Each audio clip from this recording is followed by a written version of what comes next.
भाकरी ही पौष्टिक तर असतेच, पण थंडीसाठी आपण तिला अजून पौष्टिक बनवत आहोत. तर यासाठी मी इथे 1 किलो ज्वारी घेतली आहे, स्वच्छ करून घेतली आहे, कपड्याने पुसून त्यातलं कचरा वगैरे काढून घेतला आहे. त्यामध्येच अर्धा किलो नाचणीसुद्धा कपड्याने पुसून साफ करून घेतली आहे. हे दोन्ही आपण छान मिक्स करून घ्यायचं आहे. आणि याच भाकरीमध्ये आपण आता 100 ग्रॅम पांढरे तीळ टाकून गरम करून घेणार आहोत. तीळ आपण खूप भाजायचे नाही आहेत.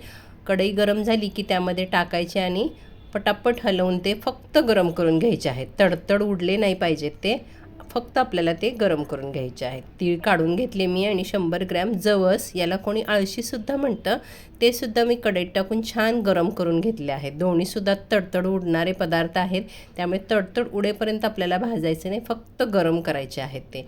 आणि या नाचणी आणि ज्वारीच्या मिश्रणात मी टाकून घेतले आहे. तीळ आणि जवसमध्ये कॅल्शियम आहे, ओमेगा आहे, फॉस्फरस आहे, मॅग्नेशियम आहे, भरपूर प्रकारची प्रथिनं जी आपल्या शरीराला थंडीमध्ये नव्हे तर इतर वेळासुद्धा आपल्याला ती उपयोगी आहेत. ओमेगा 3 आहे, जे दुसरं कशातही नसतं.